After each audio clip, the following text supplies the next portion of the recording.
eh, Ignacio Sánchez le pidió a María Elena Guacé que viniera. Pero yo primero quiero agradecerle a todos los rectores, rectoras, a todos los invitados, a nuestra presidenta de la Academia de Ciencias, a Cecilia Hidalgo, que es un privilegio tenerla acá, a nuestros senadores, senadoras.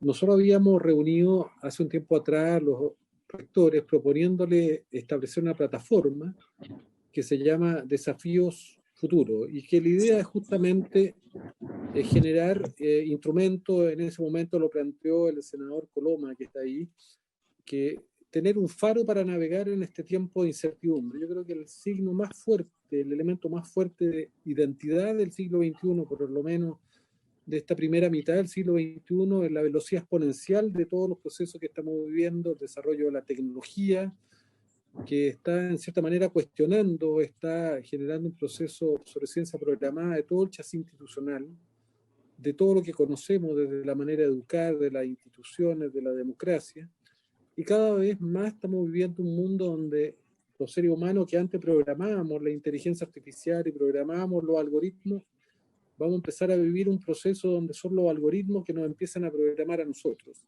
Y plantea desafíos que yo creo que son muy relevantes, que son éticos, que son de visión de país, de desarrollo, de autonomía, de cuál es el humano que queremos, o qué parte del humano queremos preservar. Pero la idea nuestra era tratar de generar instrumentos para poder gestionar esta incertidumbre, porque a diferencia del siglo XX, que fue un siglo de certeza, nosotros vamos a habitar un territorio nuevo que es el ciberespacio, que tiene otra realidad, donde muchas de nuestras experiencias en el ciberespacio van a ser experiencias de diseño, donde vamos a enfrentar otro tipo de realidades, pero sobre todo vamos a enfrentar esta multicrisis de catástrofe ecológica que están condicionando el calentamiento global, que están condicionando las pandemias, de desigualdades y al mismo tiempo aceleramiento tecnológico que nunca antes habíamos visto y para el cual nuestra sociedad, nuestro Estado, nuestro cerebro no está acostumbrado. Y tenemos que pasar de la revolución industrial que murió a esta nueva era digital, a esta revolución de los datos y la inteligencia artificial, con un chasis que está hecho para la revolución industrial, su educación, todas sus instituciones, y tener que adecuarla a esta nueva realidad. Entonces, este mundo que viene es totalmente impredecible, imprevisible, y lo que nosotros pensábamos era generar instrumentos para gestionar lo imprevisible, para gestionar la incertidumbre. Y en eso la idea era tener la capacidad de generar escenarios prospectivos con la participación del mundo científico, evidentemente, con un rol fundamental de las universidades, que además de su rol de investigación y de formación, asumen un rol de pensamiento estratégico para los desafíos del siglo XXI, pero además para poder prever cómo va a ser el planeta y el Chile del 2030 y del 2050 y poder tener escenarios diversos para cada uno de esas realidades en cambio climático, en pandemia, en inteligencia artificial, en fin del empleo, y también cuáles son las oportunidades y poder ir modelando con la capacidad de tener algún grado de capacidad anticipatoria, que no nos pase lo que pasó con las pandemias, que a pesar de que el mundo científico estableció la alerta en el 2004, que iba a venir una nueva pandemia de COVID, una nueva zoonosis, no fue escuchada. Incluso en el 2019 un grupo de científicos anticiparon que venía esta pandemia y encuentra a la humanidad sin ningún tipo de preparación, sin ningún tipo de chasis social e institucional preparado para enfrentar este tipo de temas. Entonces, ¿por qué es interesante lo hoy día? Porque Juan Pablo Torres, que está hoy día con nosotros, va a hacer una presentación que hemos trabajado en una proposición que queremos hacerle a ustedes, cómo se puede construir un instrumento para modelar el futuro. Cómo podemos construir un instrumento participativo justamente para hacer la gestión de la incertidumbre, para poder anticipar cómo van a ser estos escenarios y tener frente a cada escenario potenciales respuestas y prepararnos para enfrentar este tipo de situaciones que van a ser cada vez más rápidas, cada vez más impredecibles e imprevisibles. Entonces, dicho eso, dejo la palabra a Juan Pablo para que nos haga esta presentación. Si quieres, Juan Pablo, preséntate también cuál es tu experiencia, de dónde vienes, y él está actuando una suerte de secretario ejecutivo de esta instancia, y la idea es que todas las universidades que participen, no tenemos exclusión, no tenemos un cierre, una clausura, pero queremos que fundamentalmente las que tienen una misión pública asuman esto como una tarea, que podamos generar insumos para los decisores, tanto municipales, regionales, gubernamentales, empresariales, de poder proveer de elementos para poder enfrentar los desafíos que vienen. Y la idea es que podamos tener por parte de las universidades y el mundo científico que tiene que liderar este proceso, elementos que puedan ayudar a mejorar esta propuesta. Esta es una propuesta borrador, pero una vez que recibamos todas las opiniones y todas las recomendaciones, transformarla en una propuesta como metodológica para poder enfrentar esta idea de generar estos instrumentos de desafío futuro, de escenarios futuros que nos permitan gestionar la incertidumbre. Así, Juan Pablo, preséntate brevemente y después, si quieres, te damos la palabra para que puedas exponer la propuesta que hemos trabajado. Bueno, muchas gracias, senador. Buenas tardes a todos, senadores, rectores, autoridades y miembros de esta comisión y de esta sesión particular. Mi nombre es Juan Pablo Torres, yo soy profesor asociado de la Facultad de Economía y Negocios de la Universidad de Chile. Hice un doctorado en estrategia en Inglaterra, volví hace ya más de 7 años, gracias a las becas Chile, donde hice un doctorado sobre pensamiento estratégico, y dentro de esto, cómo trabajar con administración de crisis. Hace 7 años, cuando volví, no era tan habitual hablar de crisis, porque probablemente no estábamos percibiendo los efectos de la crisis, pero sí estábamos en una parte inicial, y como bien dice el senador Girardi, que hacer un ejercicio a nivel de esta comisión, donde el mundo científico pone los desafíos, se imagina, reflexiona sobre lo que podría pasar en Chile en 2050, creo que es un ejercicio fundamental, y no somos el único país que lo está haciendo. Ya hay muchos más países que están haciendo con este enfoque de escenarios, visualización, prospección de desafíos, pero también de oportunidades que podamos tener como país. En este ejercicio, a mí me tocó trabajar en Inglaterra en diferentes proyectos, cuando volví a Chile también con organizaciones de todo tipo, y es un ejercicio de prospección, de desafíos para manejar incertidumbre. Les voy a compartir la presentación que hemos estado trabajando con un grupo de... Aquí.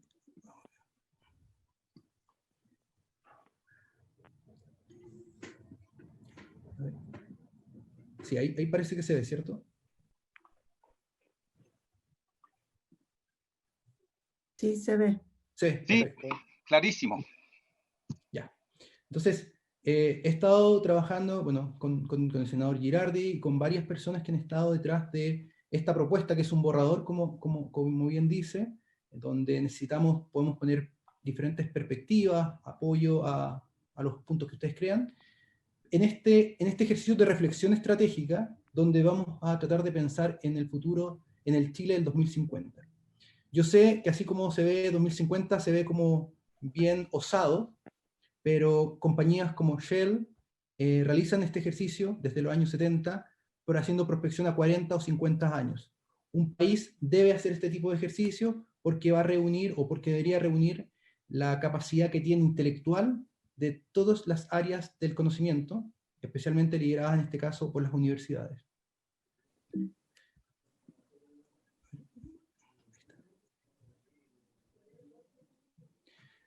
Para poder entender un poco por qué se hace este ejercicio en organizaciones complejas, y en este caso lo que podemos trabajar aquí en esta sesión, es el manejo de la incertidumbre. Es difícil. Nadie sabe lo que va a pasar. Tenemos el mejor ejemplo del COVID. En octubre del año pasado estábamos experimentando las primeras consecuencias de la crisis social en Chile, y nadie habría pensado que el siguiente año el mundo iba a estar bloqueado. Pero ese evento no es un evento particular aislado, sino que probablemente va a ser una tónica de lo que vamos a vivir los próximos 30 años. Hay ciertos datos que creo que son importantes de reflexionar para motivar por qué realizar este ejercicio de prospección de futuro. Primero, gran parte de la proporción de las personas mayores de 65 años, o sea, en Chile particularmente, una proporción de 1 a 2, van a estar las personas que le llaman pasivos versus activos, personas pensionadas versus personas trabajando. Para el 2050 estamos tratando a nivel mundial de evitar de que suba 2 grados la temperatura de promedio de la Tierra, por las consecuencias catastróficas que va a tener en nuestro vivir, como estamos acostumbrados a vivir. Adicionalmente aumentará la demanda energética desde el 2015 un 33%, según estimaciones del MIT, al 2050. Vamos a ser una población mundial de 9,7 billones de personas, y gran parte de ese porcentaje de personas, cerca del 85%, va a tener educación formal, lo que va a llevar a nuevas demandas sociales en términos que no solamente van a afectar los temas de desigualdad, sino que también la búsqueda por por educación. Y ahí las universidades de Chile todas en Chile, tienen que hacer prospección. ¿Cómo vamos a hacer frente a esta necesidad que no va a ser solamente de Chile, sino que también va a ser regional? Pero lo más importante, vamos a tener cambios en nuestro ecosistema, en nuestra forma de extraer, de pensar los negocios también, y un 40% se espera que disminuirá la biodiversidad de especies en Latinoamérica al 2050. Cuando hablamos de desafíos, a veces lo percibimos como algo negativo. Sin embargo, cuando hacemos estos ejercicios de reflexión de qué pasaría si sucede, es cuando como sociedad nos aventuramos a un ejercicio estratégico de poner puntos de vista para tratar de buscar soluciones. Lo que decía el senador Girardi es clave. No es solamente hacer un ejercicio de reflexión, sino que también plasmarlo en una herramienta o en aprendizajes para que los tomadores de decisión puedan tomar decisiones a largo plazo. Cuando se construyen escenarios a nivel de países, se trata de buscar una diversidad que permita abordar desde diferentes puntos de vista estas oportunidades y amenazas. El ejercicio que se está conversando acá, como proposición, es que aborde desde 4 puntos de vista distintos que son fundamentales en la sociedad en Chile. Primero, la visión desde el mundo universitario, desde los centros de conocimiento, de generación de conocimiento. Segundo, desde la visión de la ciudadanía. Tercero, desde la visión del mundo público, y aquí estamos hablando no solamente de lo que es gobierno, sino que también lo que son el poder legislativo, ¿ya? El poder público, y también la visión desde el mundo empresarial. Los ejercicios de escenario permiten hacer planificación de gestión de crisis. Y aquí cuando digo gestión de crisis no es algo negativo, sino que es algo que vamos a tener que lidiar como país en los próximos 30 años, incluso más. Y por lo tanto, cuando empezamos a hacer un ejercicio de reflexión conducida, deliberada, es cuando podemos sacar ciertos aprendizajes, no solamente de este ejercicio, sino que también de los insumos de otros conocimientos que han estado dentro de la misma Comisión de Desafíos Futuros del Senado de Chile. ¿Qué son los escenarios? Los escenarios son narrativas, en la mayor parte de casos visuales, en donde se enfrenta, se crea una narrativa sobre lo que puede pasar de aquí al 2050, en este caso, como propuesta, y se ven dificultades. Pero el análisis que se enfrentan los tomadores de decisión de estos 4 esferas es qué pasaría si sucede.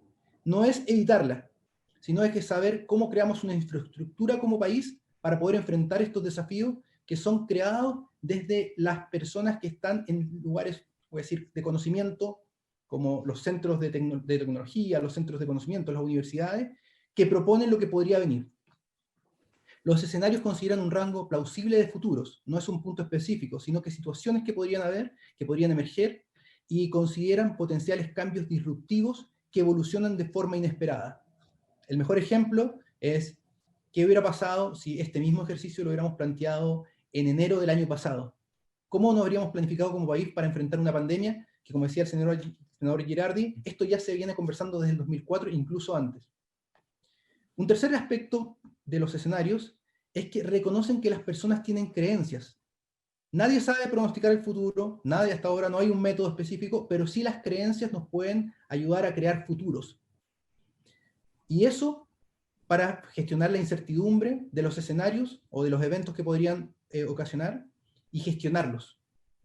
Y como última idea, los escenarios pueden considerar cambios en el ambiente económico, político, de recursos, disponibilidad, suministros, etc. O sea, hay temas detrás de los escenarios que no es que sean buenos o malos, solamente nos ofrecen oportunidades y amenazas para los próximos años.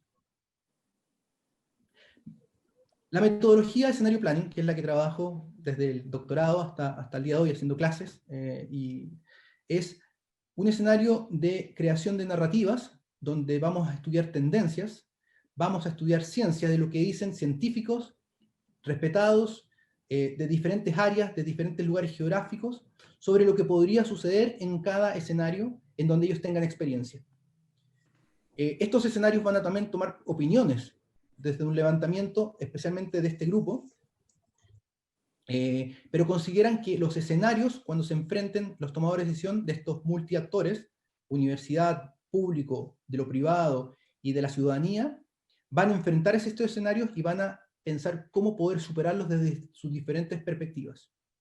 Esto genera un conocimiento único de gestión de crisis que permite crear recomendaciones para tomar políticas públicas de largo plazo. Estamos pensando aquí gestión de políticas a 30 años, considerando también este análisis, qué pasaría si sucede esto, cómo lo enfrentamos, pero lo más importante, que el fin de este ejercicio es crear planes de resiliencia, es decir, manejo de crisis y levantamiento de oportunidades que tenemos como país.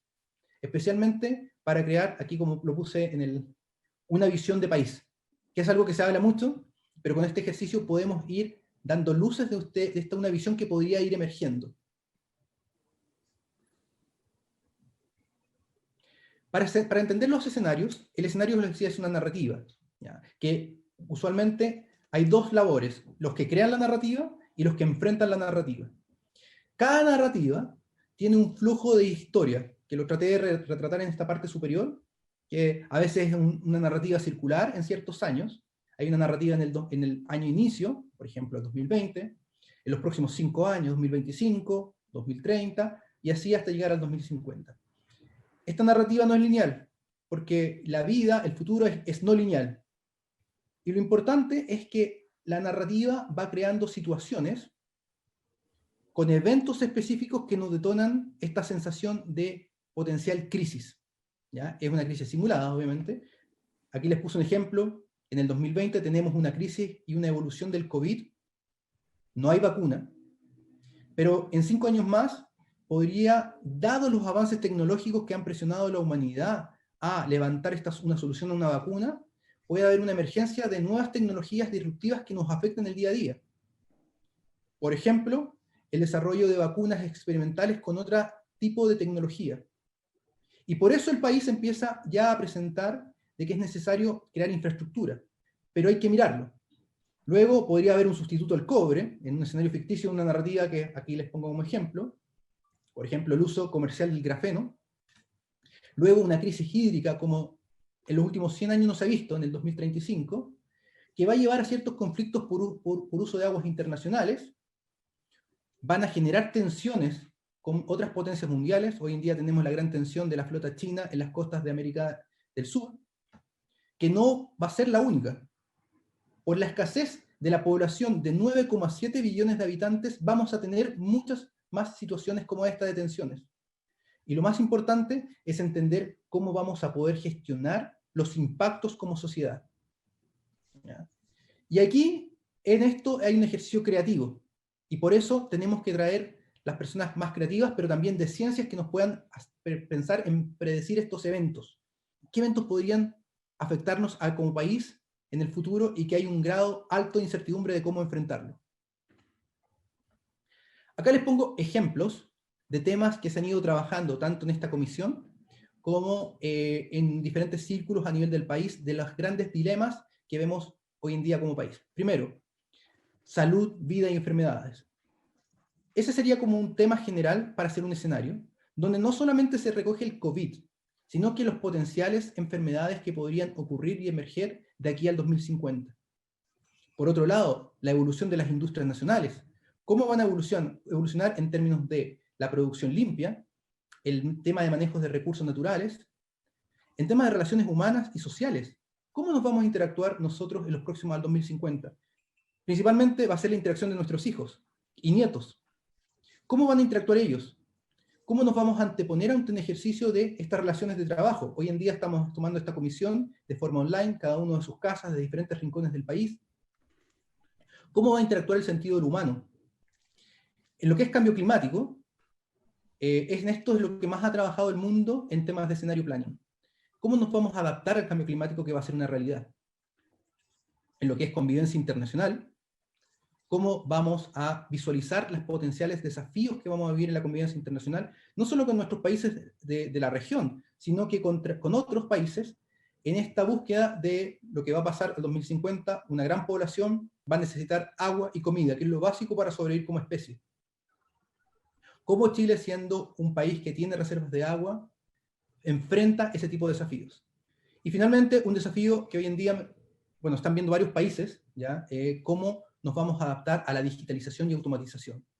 Los desafíos de la transformación digital en la sociedad, no solamente en las empresas, sino que en cómo va a cambiar el empleo, cómo se va a generar la productividad, la diversificación de la matriz industrial, etc.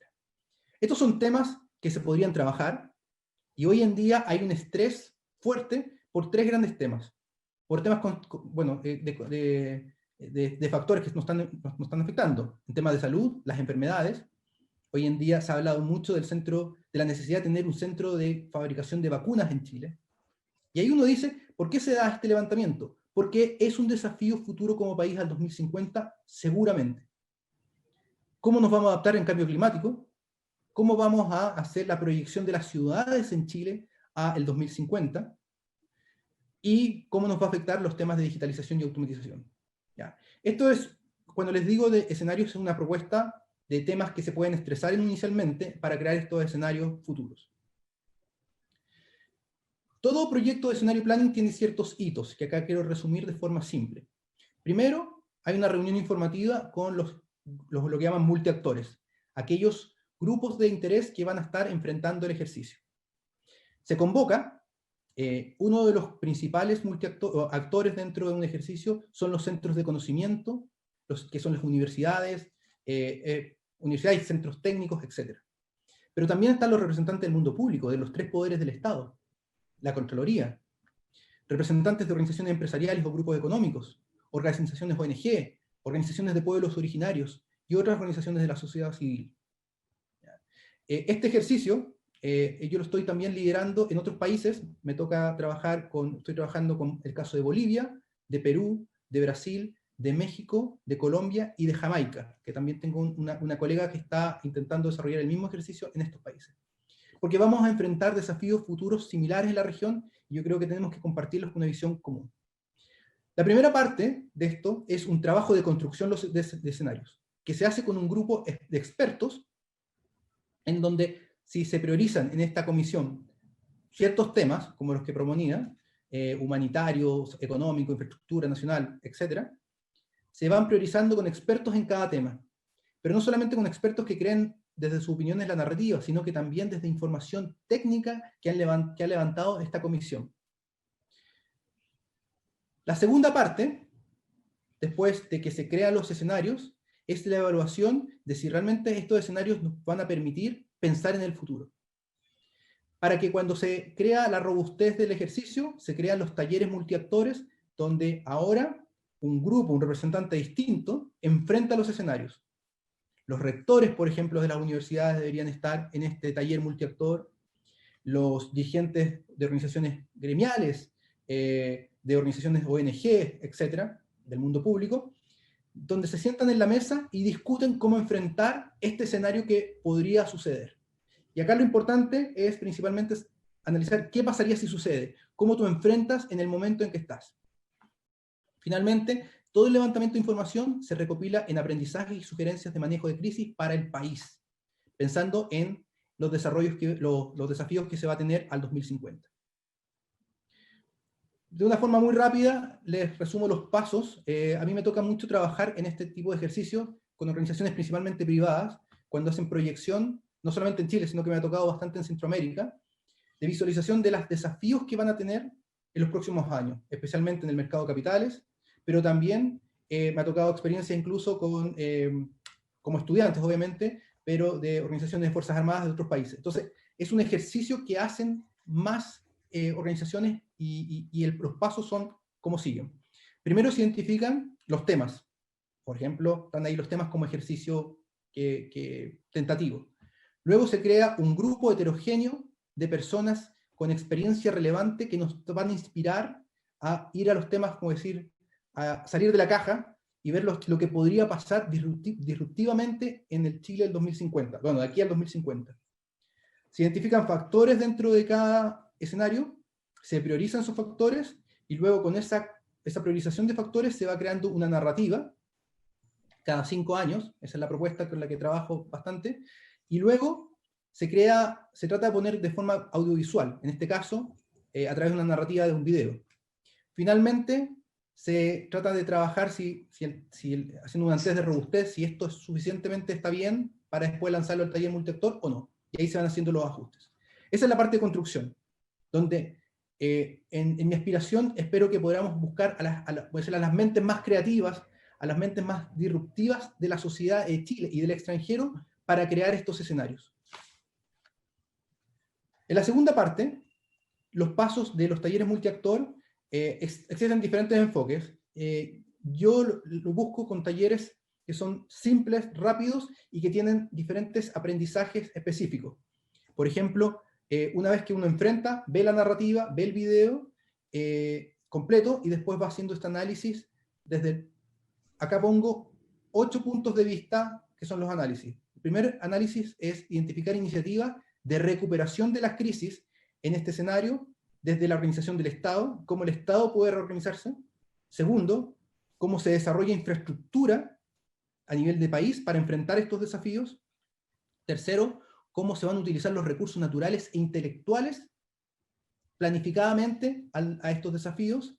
Cuarto, cómo va a crearse el ecosistema de servicios necesarios para enfrentar la crisis. Quinto, acá vienen las capacidades de respuesta. ¿Cómo debería responder el Estado a estos desafíos?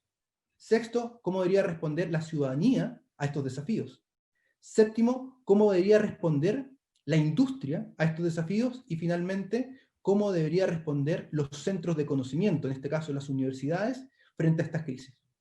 ¿Ya? Y luego se cierra el taller con una escritura de 1 minuta, y luego a veces se saca una segunda fase de unas entrevistas, por si quedan temas en el aire. Hoy en día, herramientas digitales en Emiratos hicieron este mismo ejercicio usando este mismo tipo de metodologías online. Aquí les presento, hoy en día a través de varias plataformas, se pueden hacer interacción de múltiples actores. Me ha tocado hacer sesiones de hasta 200 personas, en donde de una forma simple se van levantando los puntos de vista, las opiniones, ya sea con nubes de conceptos, o bien con priorización a temas específicos, de forma interactiva, pero lo más importante, en la plataforma quedan todos sus registros que después son utilizados para la fase de la escritura del reporte. Hay 3 grandes grupos, y con esto ya voy cerrando. El equipo de escenarios, que tiene que utilizar personas que van a primero convocar, pero también van a ir desarrollando las narrativas, van a convocar al grupo de expertos, que son los científicos, tomadores de decisión, personas que nos puedan ilustrar, filósofos, por ejemplo, que nos puedan ilustrar los insumos básicos para crear la narrativa. Y tercero, el grupo multiactor, desde el sector público, empresarial, universitario, civil y ONGs, que después enfrente los escenarios. Por último, les presento, si nos embarcamos en este ejercicio, los tiempos, aproximadamente un ejercicio como esto tarda, debido a la complejidad y a la diversidad de multiactores que se necesitan, aproximadamente 1 año. ¿Ya? Es un trabajo que es planificado, que tiene etapas, pero lo más importante, que la creación de escenarios aproximadamente tarda 3 meses. Y luego, el experimentar los escenarios podría tardar también 3 meses más, de acuerdo a cuántos talleres se acuerdan, o cuál es la diversidad que se propone en este mismo grupo. Finalmente, son cerca de 2 meses de recopilación de antecedentes y cierre para un informe final que puede ser entregado, en este caso, a la comisión, para que puedan determinar, tener planes o iniciativas y oportunidades y amenazas que podría enfrentar el país al 2050. Eso es la propuesta. Ahí, bueno, alguna experiencia de lo que he trabajado antes, y estoy súper abierto a su discusión y conversación. Bueno, gracias, Juan Pablo. Esta es una propuesta, como decíamos, de borrador, intentar hacer una metodología yo soy siempre partidario de entender que nosotros somos un laboratorio de innovación social y por lo tanto las metodologías se tienen que ir mejorando, adecuando, revisando. Son instrumentos de exploración, son vigías del futuro y nos permiten ir anticipando. Pero para mí me parece muy importante que nuestras universidades tengan un rol central justamente en lo que llamo un pensamiento estratégico respecto al futuro y que nos ayuden a gestionar la incertidumbre de este mundo que viene. Los cambios que estamos viviendo no tienen parangón en la historia de la humanidad. Yo por lo menos estoy convencido que estamos transitando una era donde el eje central del desarrollo y la evolución de la productividad económica y política fue el humano. Y hoy día hay un fuerte intento de traspasar y trasladar el rol del humano a los algoritmos, a las máquinas que empiezan a decidir por nosotros no solamente qué comprar, sino qué elegir, qué votar. Incluso el amor eh, se está transformando cada vez más en una optimización matemática. De hecho, 40% de los americanos hoy día se encuentran en sus parejas a través de Tinder y no a través de encuentros casuales. Y estamos viendo una verdadera revolución y la era de los datos y la inteligencia artificial crece exponencialmente. Hoy día crece 100 veces más la inteligencia artificial de un año a otro, pero en 5 años más va a crecer 1000 veces más de un año a otro y tenemos cada vez algoritmos más performantes, tenemos cada vez más una inmensidad de datos más potentes que son el combustible de estos algoritmos y que en definitiva define la inteligencia artificial. Y nosotros hemos venido trabajando en la Comisión del Futuro varias áreas que podrían sumarse a eso. Tenemos un equipo que lo lidera Pablo Egaña, que está acá, que estamos junto con un grupo de académicos de todas las universidades evaluando un poco el impacto que va a tener la automatización y las plataformas en el fin del empleo, la modificación, digamos, muy de fondo de lo que son las instituciones del trabajo. Estamos trabajando con el decano de la Universidad de Chile, una propuesta que él está haciendo de una renta básica universal para justamente este mundo que va a quedar fuera del empleo, que van a ser, entre comillas, económicamente inútiles.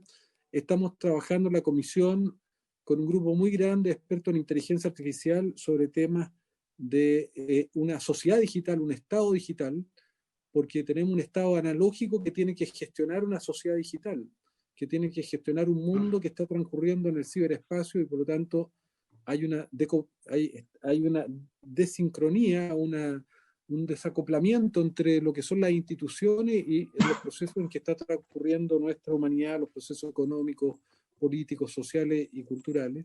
Estamos trabajando también en áreas como Chile Potencia en Hidrógeno. Tenemos un grupo de cerca de 40 académicos de todas las universidades que están trabajando también en lo que son oportunidades, también trabajando la idea de que Chile, por el potencial de datos astronómicos y que pudiera tener también de la Antártica y potencial energético, sea un centro de data center mundial y de nubes que van a ser los desafíos estratégicos de la humanidad. Estamos trabajando también en un modelamiento de Chile como país forestal que pueda desarrollar toda una infraestructura de madera, de viviendas y edificios que se hacen en madera a futuro, con una madera que puede ser tan dura como el acero, pero mucho más liviana, más térmica y evidentemente con impacto de huella de carbono muy menor al cemento. Estamos trabajando con la Asociación de Salmonicultores, no solamente para disminuir los antibióticos, sino para que Chile sea un país acuícola, pero no solo de salmones que son especies exóticas, sino, por ejemplo, como les decía, de merluza, de especies endémicas, de erizo, de algas, que tengamos un potencial. Bueno, solo para decir que también hay oportunidades y amenazas. Vamos a presentar el día 7 de octubre con Rafael Yuste, el director mundial del proyecto BRAIN, el primer proyecto a nivel mundial hecho por la ciencia chilena y por la ciencia internacional del más alto nivel de un proyecto de neuroderecho que lo vamos a introducir en todos los parlamentos del mundo, porque va a estar también la presidenta de la Unión Interparlamentaria Mundial el día 7 de octubre con nosotros. Si tenemos insumos, hemos trabajado en política espacial y satelital, en política de inteligencia artificial que le entregamos al presidente Piñera, que debe ser una prioridad para Chile. Bueno, todo esto, la idea es que con todas las universidades, fundamentalmente públicas, pero también privadas, intentemos tener una plataforma colaborativa que nos permita generar estas reflexiones, porque yo creo que hay que detenerse, no se pueden seguir aplicando las mismas recetas, fueron útiles para el siglo XX, pero que no tienen nada que ver con el siglo XXI. Se terminó, murió la segunda revolución industrial o la revolución industrial, murió, viene otro mundo que es la era digital y la era de la inteligencia artificial. Tenemos que entender que significa cambios muy profundos y vamos a tener que adecuar nuestras instituciones o si no van a venir en obsoletas. Entonces tenemos amenazas nuevas, tenemos desafíos nuevos, tenemos oportunidades, pero eso va a depender de que seamos capaces de visualizar tanto las amenazas como las oportunidades. Entonces, abro la palabra, está abierto esto evidentemente a todas las sugerencias, pero yo lo que les quiero pedir a todas las universidades que en el curso de la semana nos puedan hacer sugerencias para ir mejorando la metodología y empezar a trabajar ya en los primeros escenarios para Chile y que nos puedan servir tal vez para enfrentar los desafíos que vienen más inmediatos. Se ofrece la palabra. Si quieres puedes sacar la presentación, Juan Pablo, porque no veo a nadie. En el chat podrían pedir la palabra a algunos.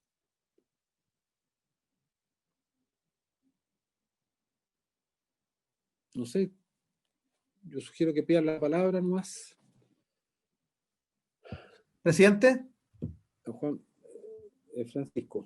No, presidente, simplemente ver la posibilidad, si es posible, poder incorporar esta presentación dentro del programa que tenemos para el Congreso del Futuro. Me parece que es parte de los desafíos que hemos planteado como Congreso del Futuro para este año, de poder ver escenarios posibles post pandemia, debido a que, como hemos sostenido, usted y yo estamos frente a un cambio epocal. Entonces, sería útil este sistema, establecerlo como metodología para los efectos de las distintas intervenciones que van a ser parte del Congreso del Futuro. Me parece que podría ser muy interesante.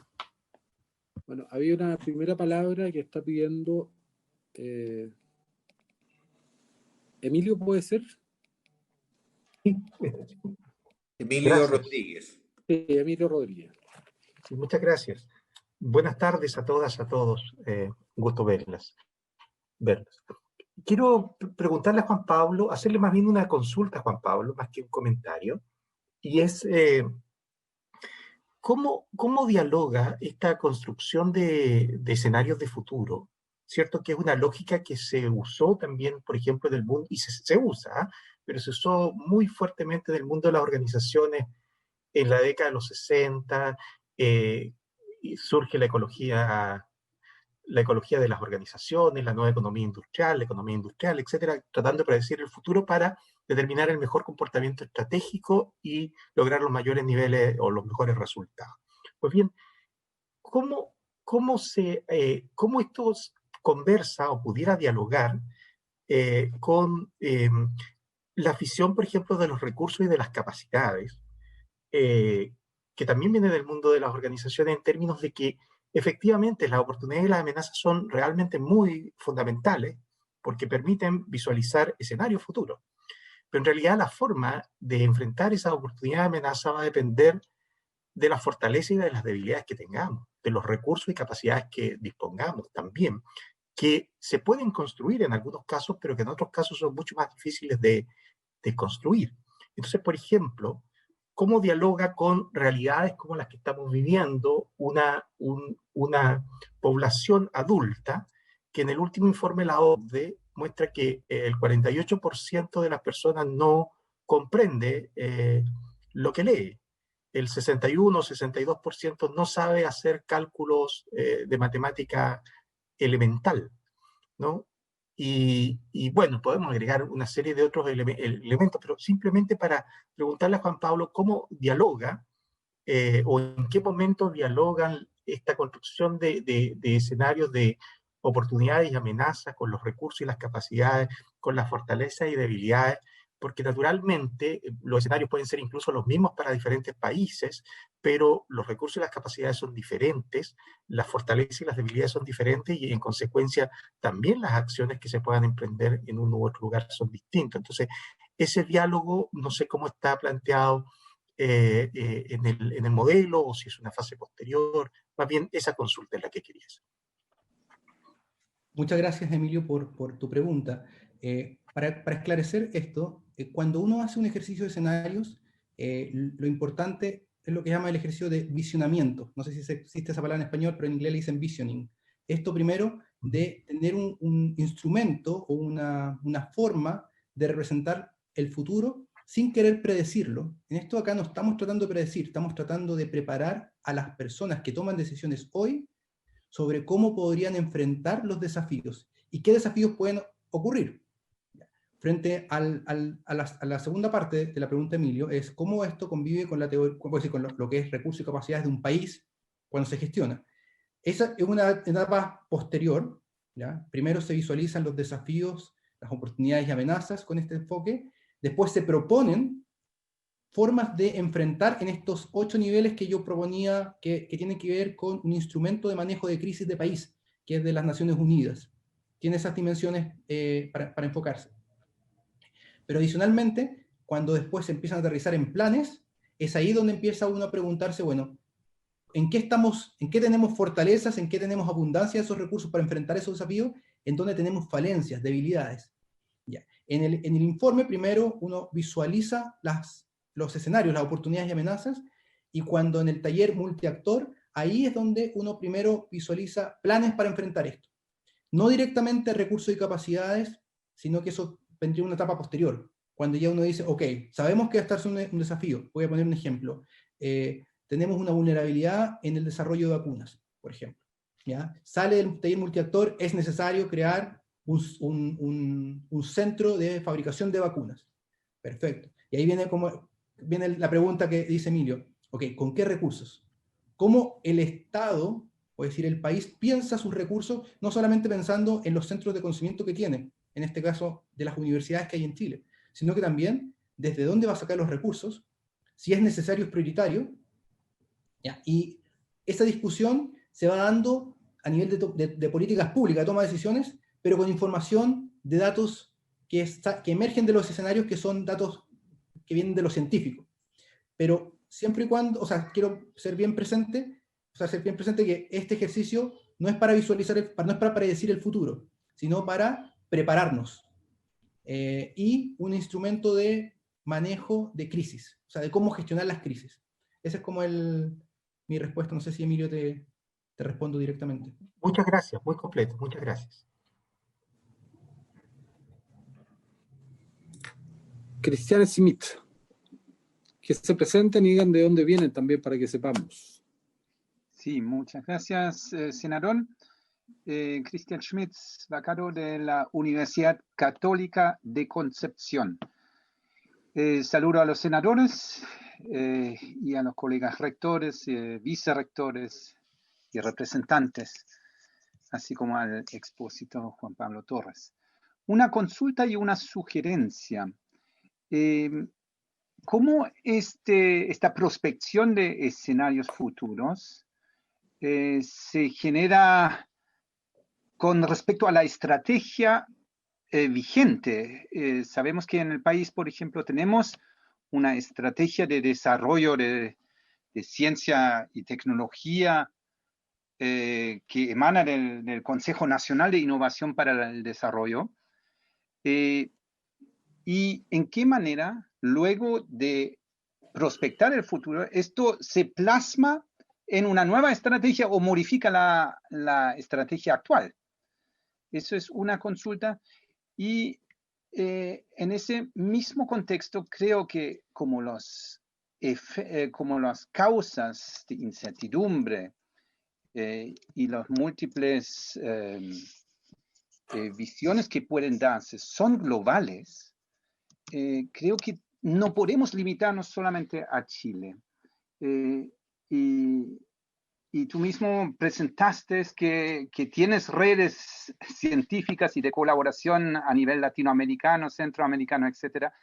Creo que esto trasciende el país y deberíamos también tener una red de prospección futura latinoamericana, por lo menos, creo yo, para enfrentar también luego estrategias conjuntas. El senador ahí manifestaba inicialmente que existía una unión internacional de senadores o de parlamentarios.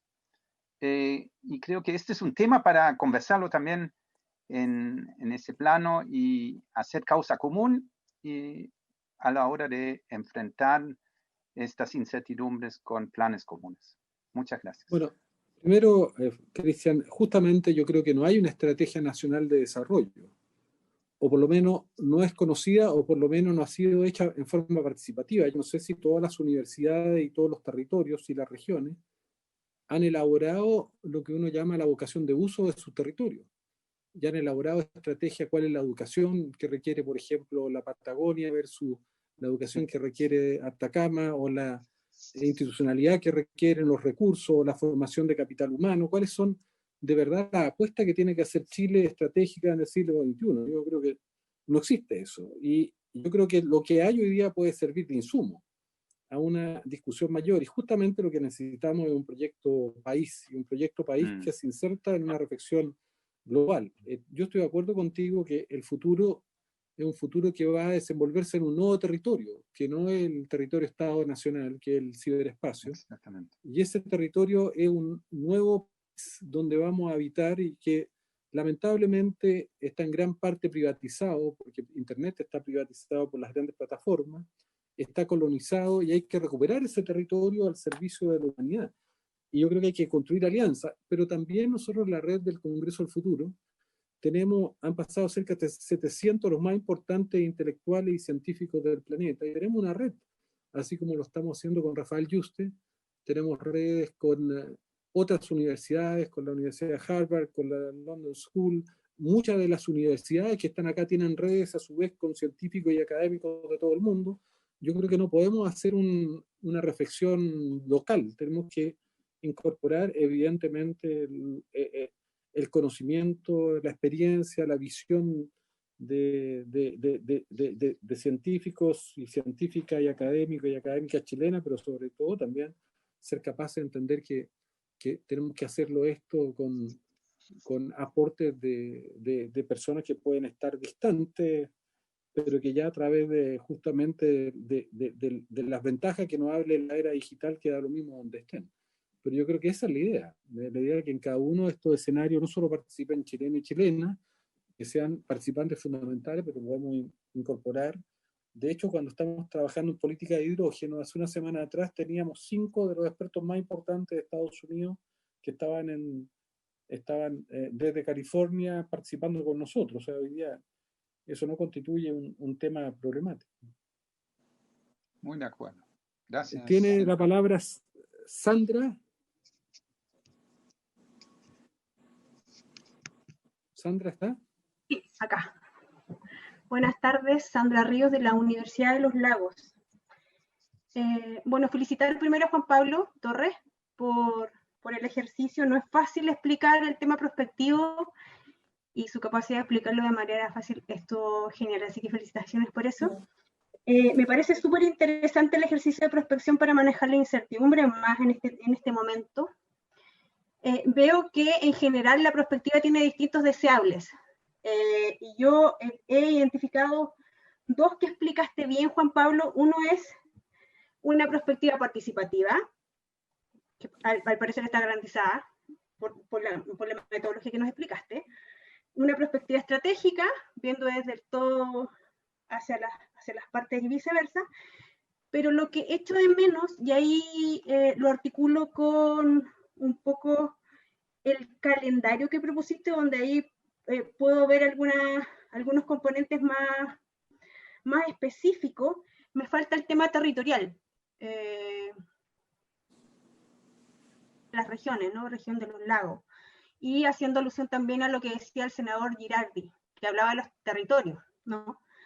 Y en ese sentido, cuando tú mencionas que hablas de la creación de escenarios por grupos temáticos, y hablas se proponen 6 temas para desarrollar escenarios. Uno de los principales temas que tienen las regiones, y desde las regiones nosotros siempre hacemos la crítica, ¿no? De que siempre nos llega todo desde el centro, ¿no? Y no nos sentimos representados muchas veces, o la mayoría de las veces, para decir la verdad, por estas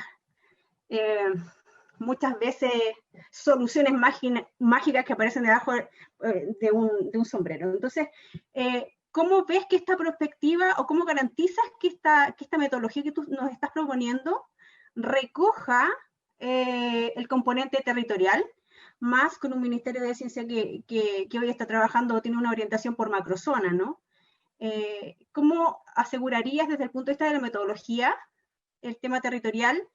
¿Y a qué te refieres cuando hablas de que se proponen estas 6 como áreas temáticas?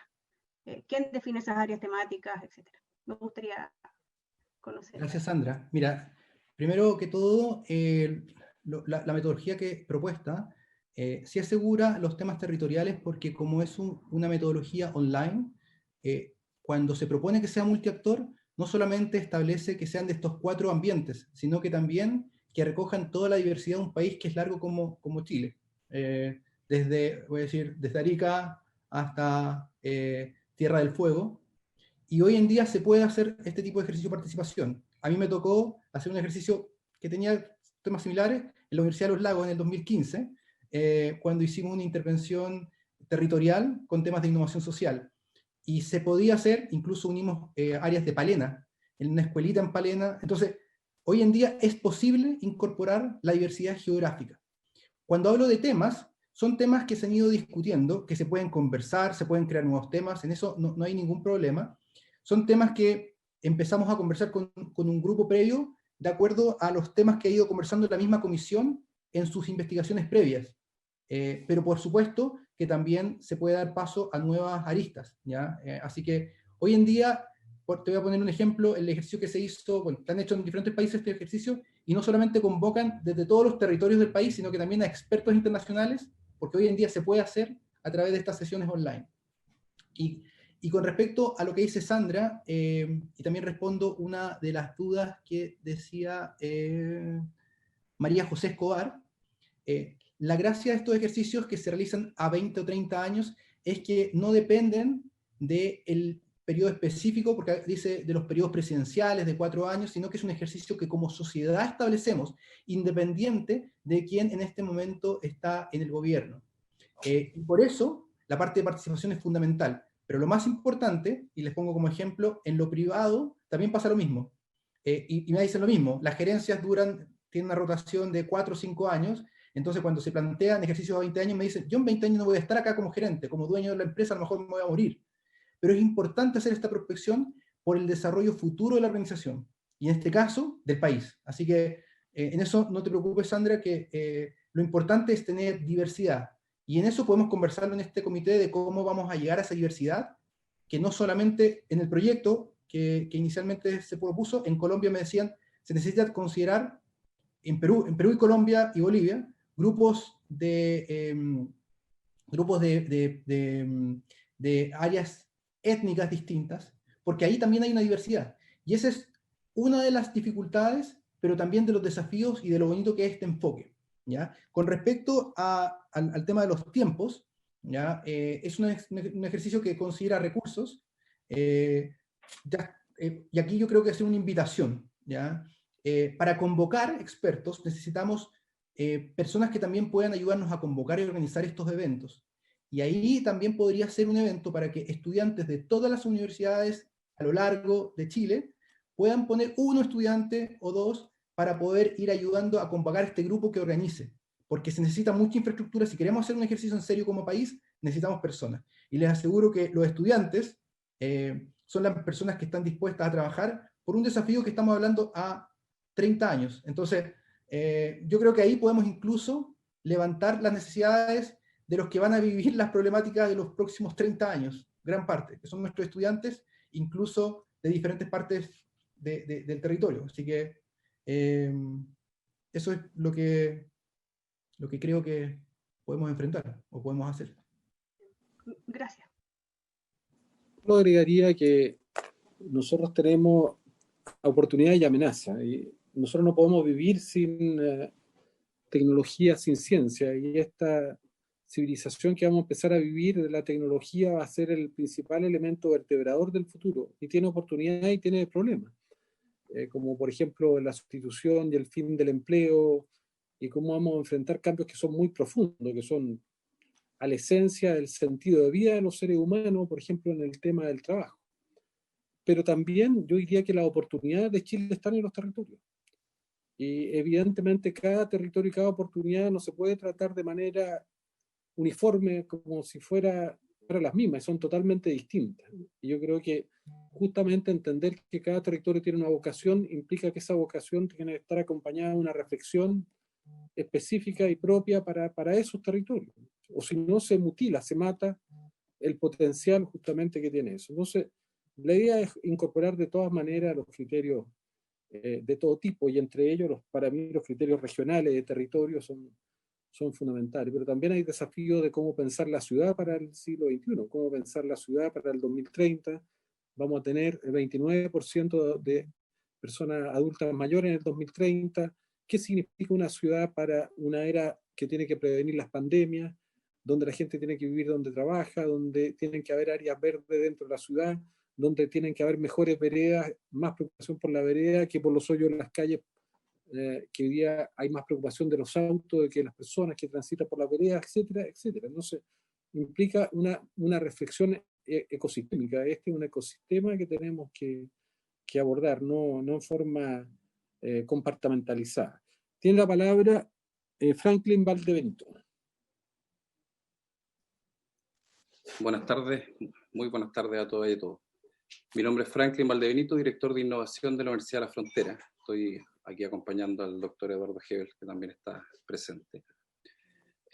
Quizás quisiera aportar y mencionar un insumo que creo que debería ser complementario a este excelente ejercicio propuesto también, Juan Pablo. Aprovecho de darte las felicitaciones por el trabajo. Ya que hoy día el Ministerio de Ciencia, a través de la Agencia Nacional de Investigación y Desarrollo, nos está convocando a todo el ecosistema de ciencia, tecnología, conocimiento e innovación, me refiero a la universidad, a los centros de investigación, etcétera, a desarrollar un ejercicio justamente reflexivo respecto al futuro en el corto, mediano y largo plazo, respecto a todos estos temas, a nivel macrozonal, y ahí quizás complemento también lo que plantea Sandra de ULAGO, digamos, a propósito de la estructura que el Ministerio hoy día está operando.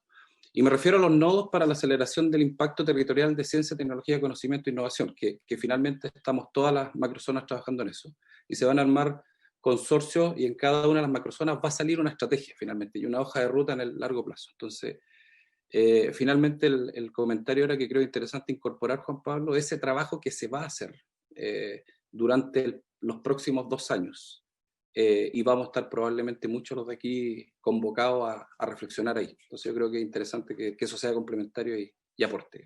Muchas gracias.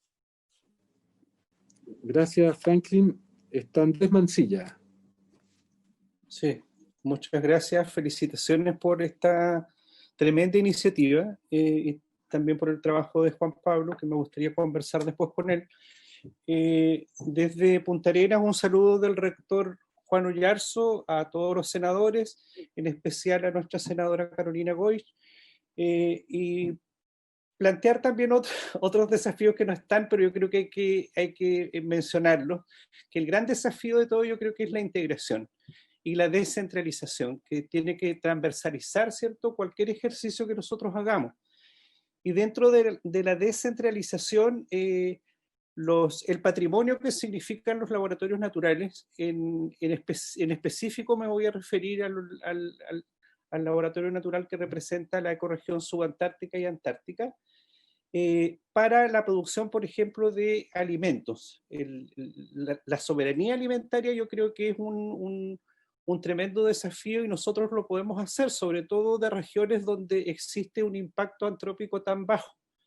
Pero al mismo tiempo trabajar en lo que es la acuicultura que decía el senador Guillinardi, cambiándole de nombre quizás a maricultura, de cultivo, ¿cierto?, de cultivo de organismos que son propios de las regiones, y en vez de sembrar salmones, sembrar erizos, centollas, ostiones, y cada cierto diversidad con pertinencia a su región.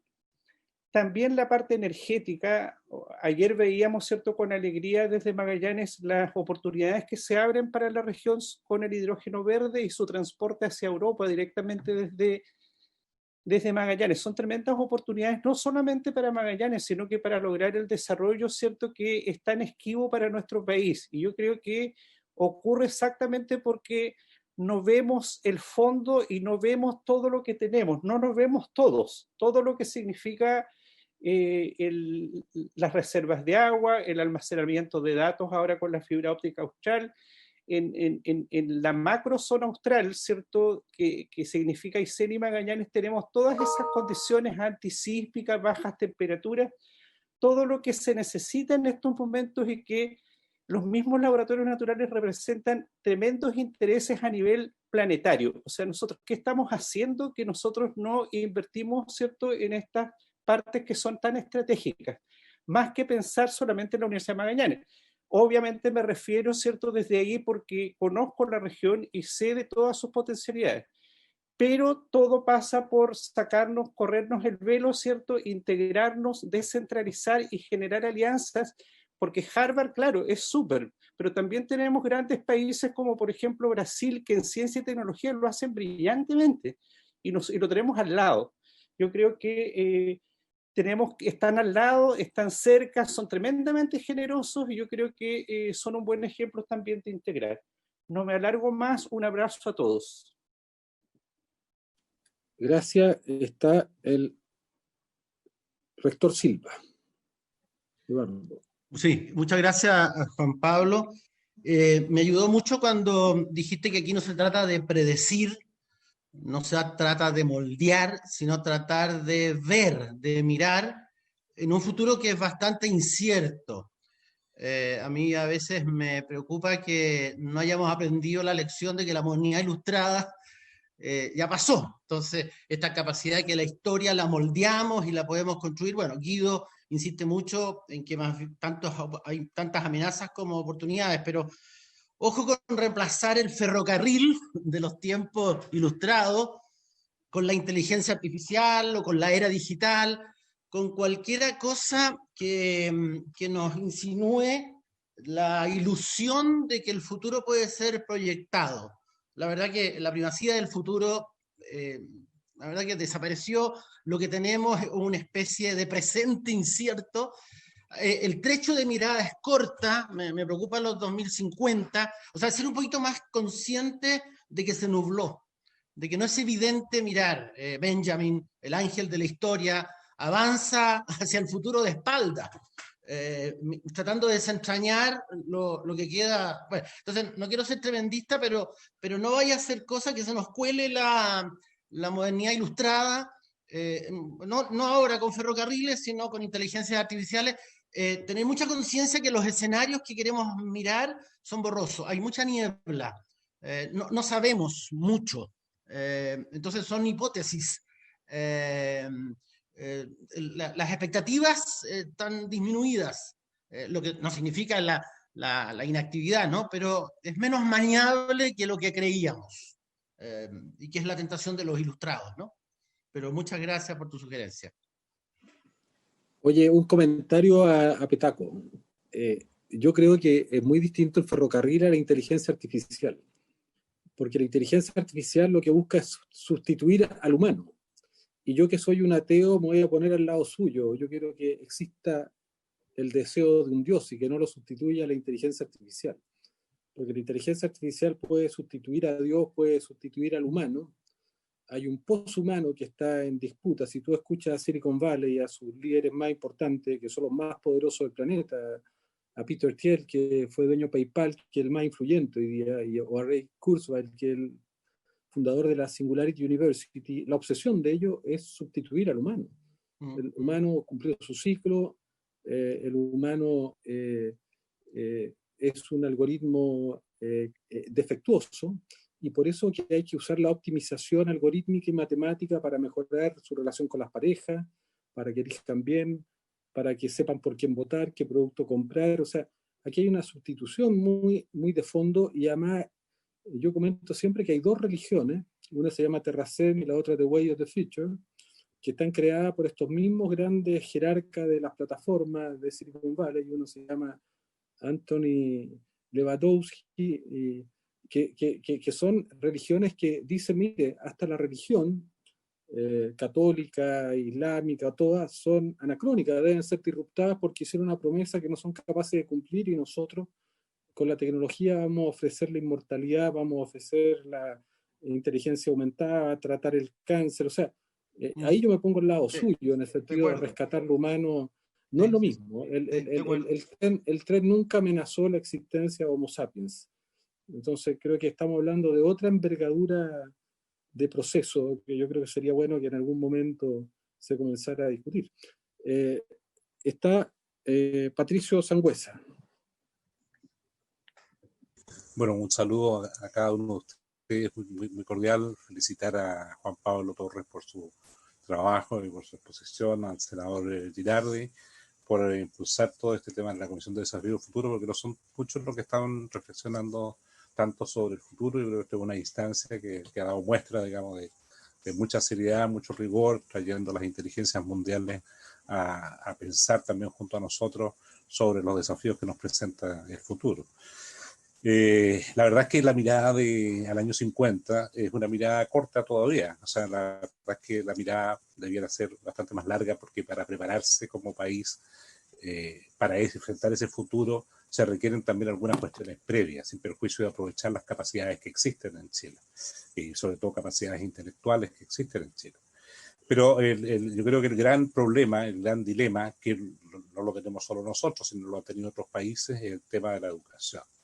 Yo creo que la educación es un temazo que muchos países del mundo le dieron la prioridad que se merece, ¿ya? Y uno, sobre todo cuando mira algunos países europeos, las personas hace 30 años atrás pensaron que lo prioritario, lo más necesario, urgente, era mejorar la educación y transformarla en una educación de gran calidad, que apunte hacia el ser humano, ¿no es cierto?, pero apunte también a estas capacidades y desarrolle estas capacidades de no repetir, ¿no es cierto?, la revolución industrial, que eran personas que se dedicaban fundamentalmente o se preparaban para incorporarse, ¿no es cierto?, en esa etapa de la existencia de la sociedad, sino que buscaran otras etapas, la creatividad, la innovación, ¿no es cierto?, la autonomía de las personas, en fin, una serie de cuestiones y también, ¿no es cierto?, las ciencias humanas, las ciencias sociales, la filosofía, la historia como parte de la formación, y que entonces reafirmaran este concepto del humano,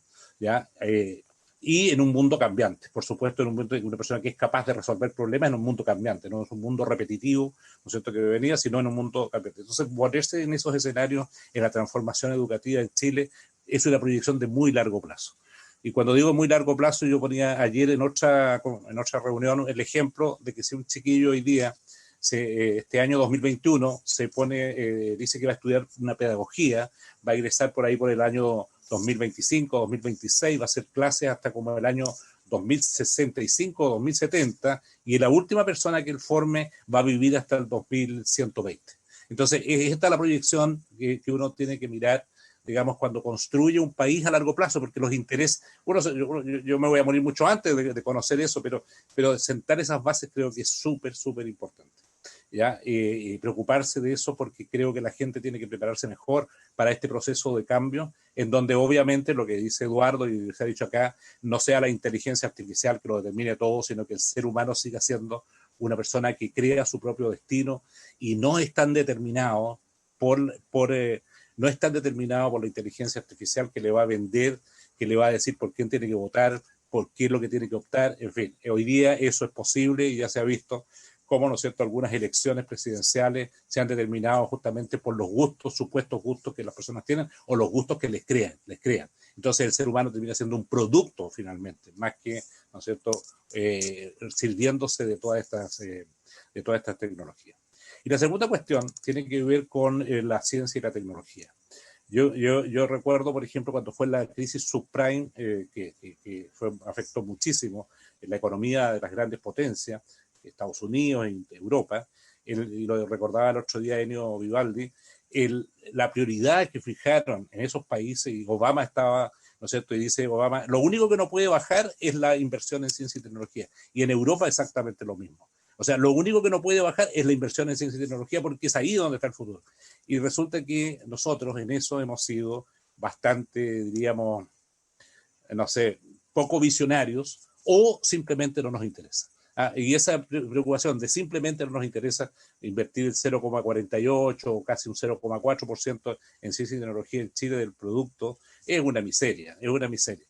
Y entonces uno dice, a lo mejor no nos interesa. ¿Y por qué no nos interesa? Porque a lo mejor nuestro sector productivo, sobre todo las grandes empresas, compran la ciencia y la tecnología en otros lados, ¿ya? Y aplican esa ciencia y tecnología que le venden en otra parte. Pero la verdad es que la auténtica independencia de la economía de un país está en su propia ciencia y tecnología, en su propia inteligencia. Yo creo que ahí hay un tema que también es necesario considerar. Y lo último, porque aquí se dijo algo interesante, es el tema de Chile y la concentración. Chile y la concentración económica, Chile y la concentración del poder, Chile y las regiones, Chile y la descentralización, y ahí hay un gran problema de equidad e igualdad del territorio nacional y obviamente de las oportunidades que las personas tienen en los distintos territorios. Entonces, pero a felicitar a Juan Pablo y la exposición, creo que puede ser muy rico seguir un camino, digamos, que nos permita mirar mejor el futuro y tomar mejores decisiones. Gracias. Oye, un comentario. Primero, yo concuerdo eso. Lo que pasa es que van a ser tan rápidos los cambios que van a ocurrir de aquí al 2050 que si uno ya tuviera la capacidad de tener alguna visión de lo que puede suceder de escenario, yo creo que estaríamos siendo muy anticipatorios. Solo recordar que la revolución de la inteligencia artificial nace en 2012 con el deep learning, con el aprendizaje por reforzamiento, que es una revolución. Yo creo que en algunos años más vamos a ver aparecer la computación cuántica, donde la capacidad de memoria ya va a salir de la ley de Moore, que se duplica cada 18 meses y se va a duplicar a lo mejor cada minuto. O sea, lo que viene son fenómenos exponenciales muy difíciles de prever.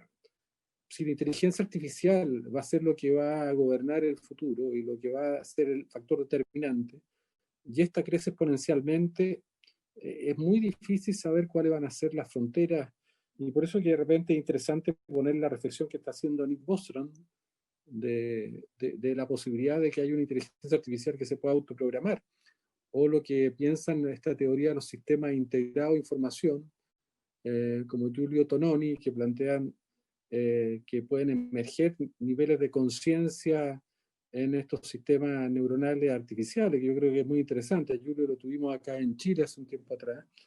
Creo que hay muchas cosas interesantes que nosotros debiéramos mirar. Ahora, yo veo que la educación está en riesgo y veo que la universidad está en riesgo, así como desapareció Kodak. Yo creo que las plataformas como Google tienen un gran interés de ir repasando el estado de bienestar. Ya le quitaron a la universidad el monopolio de pensar en el futuro. Son ellos los que están definiendo la inteligencia artificial, las nuevas aplicaciones, son ellos que están desarrollando la biotecnología, que están yendo a Marte, no son las universidades. Salvo algunas excepciones como Stanford, que está muy ligada a Silicon Valley. Yo creo que las universidades tienen que recuperar el patrimonio del pensamiento estratégico del futuro, si no, a través de estas plataformas hoy día nos pueden reemplazar incluso hasta estados futuros si la democracia no es competente. Entonces, solo decir eso, y además hay que preocuparnos, tal vez estamos formando capacidades que no vamos a necesitar, y hay otras que vamos a necesitar y no estamos formando. Entonces, yo creo que de verdad hay que hacer una revolución en la educación, tal vez, cómo hacemos que la educación que forma a nuestros niños y niñas que tienen un laboratorio arcaico de 200 años, cómo compite con la neuroeducación y con la educación de los ingenieros que educan la inteligencia civil por los mejores científicos del mundo, científicas del mundo. Yo creo que ahí tenemos un tema crucial. Y lo otro, yo creo que invertir 0,38% del producto a ciencia es una irresponsabilidad y una negligencia. Es más que es una negligencia desde el punto de vista del hoy, porque yo creo que la soberanía de Chile está justamente en desarrollar nuestras capacidades propias, en áreas que son fundamentales, como está haciendo Enio en vacunas, o lo que tenemos que hacer en hidrógeno. Si queremos tener posibilidades en el desarrollo futuro, o generamos capacidades propias, o vamos a ser totalmente dependientes, particularmente en esta era de inteligencia artificial. Está Carlos Hernández.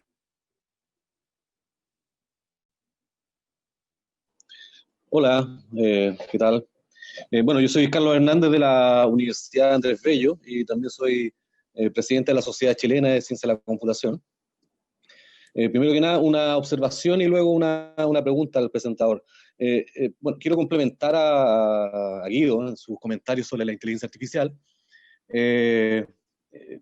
También en estos momentos hay muchos investigadores muy, digamos, notables e influyentes. Por ejemplo, Stuart Russell, que de la Universidad de Berkeley, que yo creo que es uno de los investigadores más influyentes de este siglo en inteligencia artificial, muy preocupados por el humano y por la sociedad. ¿Okay? De hecho, le acaba de escribir un libro el año pasado que se llama Human Compatible, o sea, cómo desarrollar una inteligencia artificial que sea compatible al humano. Y por otro lado, también se están armando muchos grupos en varias universidades de inteligencia artificial para el bienestar social. O sea, dentro de la comunidad no somos todos, digamos, empresas, sino que también hay universidades que siguen pensando esto y que tienen muy claro digamos, hacia dónde tenemos que ir para convivir de manera coherente, digamos, con la inteligencia artificial. Bueno, esa era una observación, y la pregunta para el presentador tiene que ver también con otra observación que hicieron adelante sobre un poco la nebulosa que puede haber de aquí a 50 años. Bueno, Guido mencionó que el 2012 fue digamos, este cambio paradigmático que hubo en la inteligencia artificial debido principalmente a Deep Learning, y ese cambio nadie se lo esperaba, digamos, ¿okay? O sea, hay cosas que uno no prevé, digamos, incluso si hago un plan de aquí a 10 años, no sé, supongamos que hubiera hecho un plan de inteligencia artificial en el 2010, yo no hubiera preveído que el 2012 el Deep Learning hubiera hecho ese cambio brusco. Entonces mi pregunta para el presentador es cómo esta metodología sí que tiene mecanismos de adaptación a medida que pasa el tiempo. Porque claro, yo puedo planificar, que es súper buen ejercicio, estoy totalmente de acuerdo, de aquí a un periodo de tiempo largo, pero hay cosas que tú no planificas y que suceden, que tienen que ver con esta nube o con esta naturaleza de incertidumbre en realidad, o incierta de la realidad. Gracias, Carlos. Mira, para responder tu pregunta, la metodología de escenarios lo que nos plantea es cómo enfrentaríamos las dificultades, los desafíos de un mundo incierto. No predecir lo que va a pasar, porque sabemos que es impredecible lo que va a pasar. O sea, en 5 años más va a salir algo radical y que a lo mejor ni siquiera nos esperamos. Lo importante de hacer este ejercicio es más bien, es un ejercicio consensuado de poner puntos de vista y como sociedad, en este caso, pensar en cómo abordar desafíos de forma común, desde nuestra diversidad, tanto geográfica y como también incluso de áreas de conocimiento, ¿ya? Y ahí yo creo que ahí radica el esfuerzo. Voy a poner un caso para ejemplificar. A mí me tocó, cuando estaba llegando el doctorado en Inglaterra, y mi supervisora trabajaba en temas de escenario planning, y se metió al grupo que iba a trabajar el tema de la seguridad para los Juegos Olímpicos del 2012. ¿Ya? Entonces, una de las cosas importantes, yo no pude participar porque no era británico, pero una de las cosas que ella me decía, lo importante no es predecir cómo nos van a atacar, sino que es cómo vamos a enfrentar si nos atacan. Entonces, es preparar una infraestructura de manejo de crisis, más que de predecir si realmente va a ser por este lado la inteligencia artificial o por este lado. Lo que sí es interesante es tratar de poner todo nuestro conocimiento para generar escenarios desafiantes, que nos inviten a reflexionar, porque al final es un ejercicio de pensamiento estratégico, de reflexión. Y por eso es importante no tener la expectativa de que vamos a predecir al 2050 nada, sino que cómo nos vamos a preparar desde este enfoque multiactor, que no solamente está en estos 4 actores, privado, público, universitario y sociedad civil, sino que también en su diversidad geográfica. Entonces es un ejercicio, y frente a la duda más teórica o conceptual, este ejercicio se supone en las organizaciones se hace cada cierto tiempo. Y los escenarios cambian. Yo después te puedo mandar si quieres una página de cómo lo hace Shell, y Shell tiene una enormidad en el área de escenario planning de escenarios de todo tipo. Entonces, nos prepara para gestionar la crisis, y por eso es importante que cuando acordemos los temas de los escenarios, que sabemos que se nos van a quedar temas afuera, eso va a ser real, ¿ya? Pero poner 2 o 3 disparos que podamos hacer como sociedad, y en este ejercicio donde vamos a convocar, en un esfuerzo yo creo que entretenidísimo, pero también de reflexión madura como país, de cuáles son los futuros inciertos que podríamos vivir como sociedad y cómo enfrentaríamos desde la perspectiva del hoy.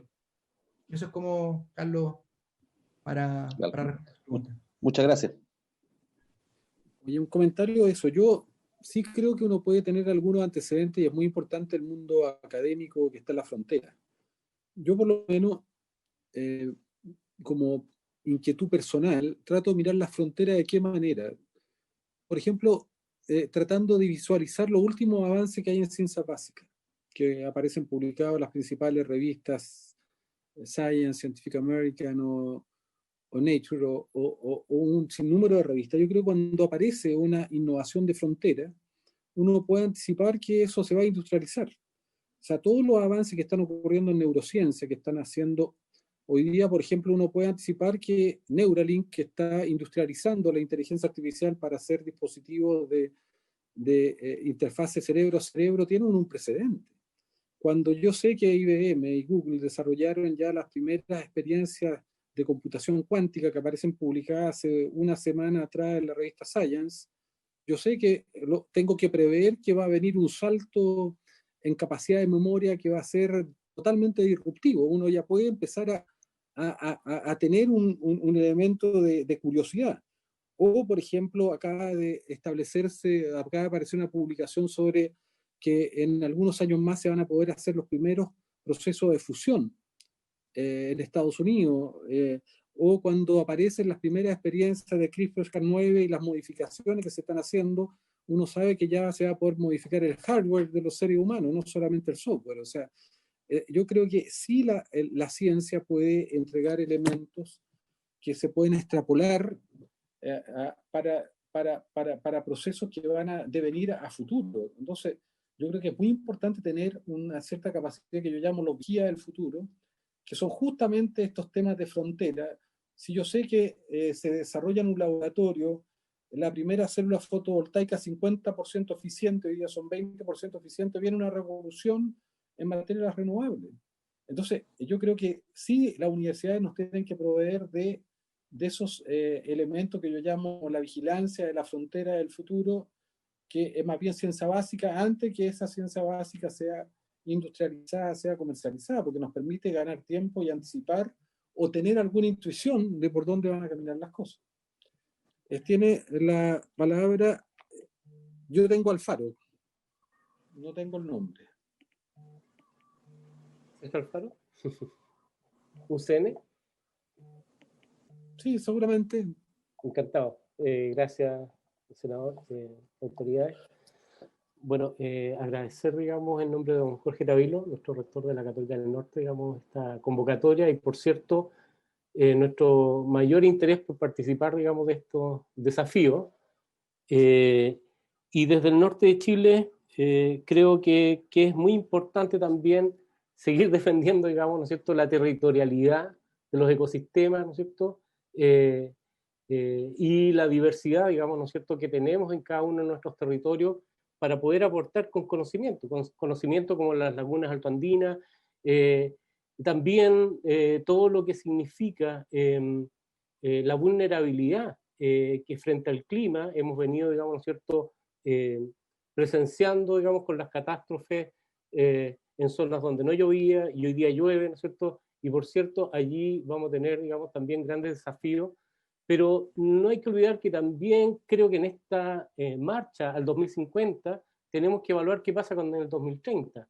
Los ODS, ¿no es cierto?, de la Agenda ONU 2030 también nos planteó ciertos escenarios que hoy día creo que a nivel país también tenemos que poder analizar y ver cómo nos hemos comportado, cuánto hemos alcanzado de esos escenarios. Hay 17 Objetivos de Desarrollo Sostenible que todos muy bien saben y que nos plantean también necesidades que no sé si hoy día hemos estado a la altura de poder responder.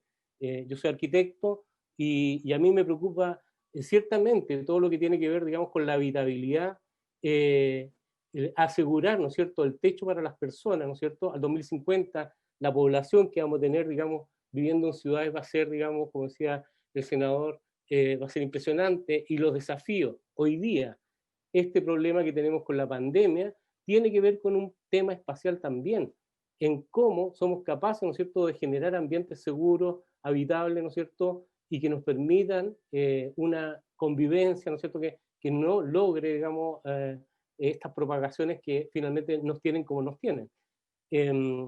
Y creo que también hay desafíos éticos que vamos a tener que enfrentar frente a este escenario del 2050.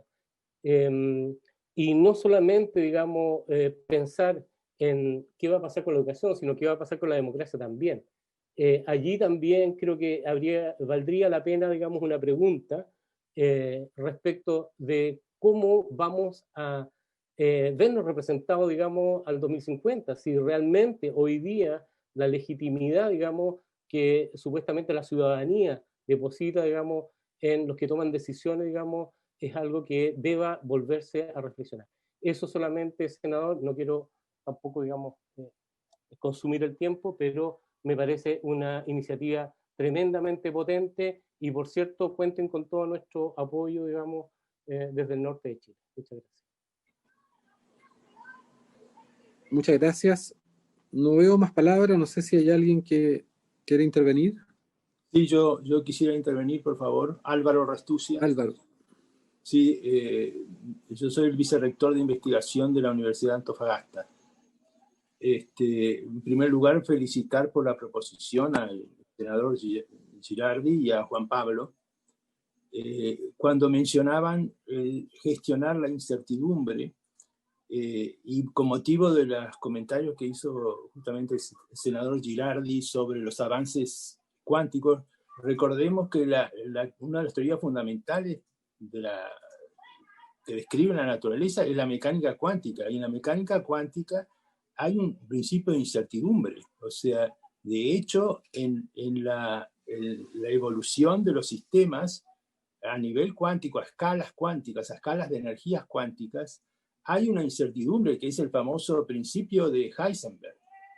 Y hay una ecuación de evolución, la ecuación de Schrödinger, hay una teoría de medida, hay una probabilidad de observar cuáles son los resultados de una medida de un observable, etc. Hay toda una metodología, y entonces quizás parezca muy diferente, pero la pregunta sería, ¿hay alguna relación entre las leyes de la mecánica cuántica, ya que gestionan en cierta forma, y por decir en los mismos términos que ustedes mencionaban, gestionan esa incertidumbre, o sea, determinan, no determinan, o sea, muestran cómo es la evolución de esa incertidumbre, en alguna relación entre esto y la metodología que proponen ustedes para estudiar estos escenarios donde ciertamente hay una incertidumbre en otro contexto, por supuesto, pero me pregunto como científico,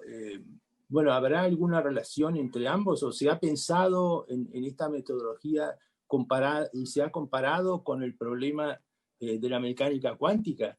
Recordemos, como bien dijo el senador Girardi, la era nueva es la era de la teoría cuántica, los computadores cuánticos. Sin embargo, la teoría de la mecánica cuántica fue desarrollada desde los años 20, de 1920 hasta ahora.